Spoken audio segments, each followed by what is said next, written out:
As of August, Kleenex can make me cry. It's a very convenient situation. Are you crying because of Kleenex? Well, here is a Kleenex. But it's used Kleenex that brings me an ache. It's the Kleenex rolled up into a ball that I find in the pockets of my grandmother's jackets. The jackets I'm going through now that she's gone, and I'm left to play the game of wear or donate. Because I've got some of my dad's hoarding instincts, right now the wear pile is the large one. I think I'm going to pull off that retire ready look, and that will get me lots of Tinder swipes. Without fail, my grandmother had rolled up a ball of Kleenex in every jacket or purse that she owned. Perhaps it was her worry stone, or perhaps she had some sort of sinus issue in her pockets. The thing is, each Kleenex immediately brings me back to the moment of my grandmother's death, the switch of her being here and then not. I got one of those calls on a Monday that you know will happen one day, but then it does, and you have to decide if you're going to freak out or not, depending on your disposition. I actually got 3 of those calls, all missed because I was trying my best to ignore my phone after my ex-boyfriend and I broke up for the 9th time the night before. My mom left a voicemail and then a text saying I should actually listen to the voicemail. Good job, Mom. She knows that I haven't listened to a full voicemail message since 2010. I have to credit my mom with delivering the news that my grandmother had fallen and then had a stroke and was now unresponsive in such a calm manner that I could actually re-listen to that message several times until the news actually became clear to me that very likely I had just lost my grandmother, and that if I hadn't, I was about to. It took until the end of the week for me to get there. It was the week before school started, which is actually more hectic of a week than actual school when you're a teacher. But my grandmother was holding on. My mom was there giving me reports, and she had stayed stable for a few days. I was slightly cheered that perhaps I couldn't go up at first, that I'd miss the agonizing wait time, and that she'd be much better by the time I got there.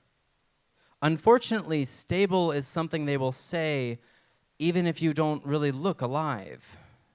They just think you're not at risk for crossing over, as they say. I made several deals with the universe. I made a deal for all the homeless pets that I would help, all of the children that I would teach, all of the ex-boyfriend I would not text, even if it is hard to grieve alone. But the day I arrived, they moved her to hospice care. And I hate the word hospice because it sounds relaxing and positive and not at all like you're dying. I hadn't necessarily understood the details of how it works other than they just stop trying to make you better. In practice, you get some fluids, and they wait for your body to shut down all of the systems. Sometimes you are conscious of the process. It was unclear if my grandmother was actually conscious. This has been the point of trauma for me as I negotiate her passing. At first, my mom didn't want me to see her. She was worried that I should suspend my memories of my grandmother and keep the ones of her in fairly good health, singing songs, laughing at the most random times, and apparently wiping her nose quite a bit. This is why, when later that night, when we got a call that her breathing had changed, I waited in the room with the hospice care workers on their break. We commiserated on the job of caretaking and how whether you are dying or a teenager, you are just as needy.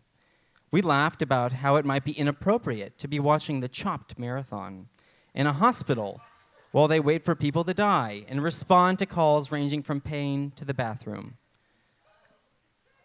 After 6 hours of waiting, they determined that my grandmother was holding on and sent us home. I was given a day to reflect and muster up some courage to see her one last time, no matter what condition. I respected my mom's logic that I shouldn't necessarily upset myself. But as someone in her mid-20s, I figured if I can make a potentially emotionally devastating decisions on the fly in my personal life, I could definitely make them in my family life too. I was glad she had her own room, but it was very large and very dark. They had just turned her over, so she was resting on her right side. She looked stuck. Her eyes would move, her hands twitched, but no meaningful movement, and so I gave up hope of making conversation. My grandmother was the person that even now I can say I've talked with the most. I've counted over 3,000 pieces of correspondence that I have from emails and letters and postcards, and the last time we hung out, she and I got drunk on red wine and watched the Super Bowl.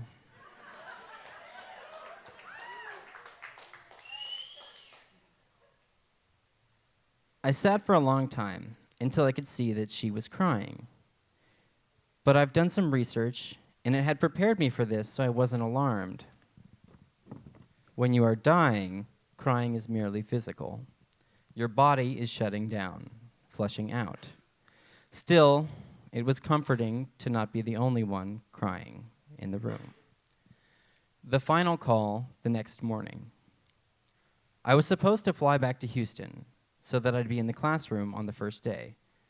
This was something my mom and I had previously agreed upon, not having any idea how to plan around anything when the hospice care people gave her an additional 4 days.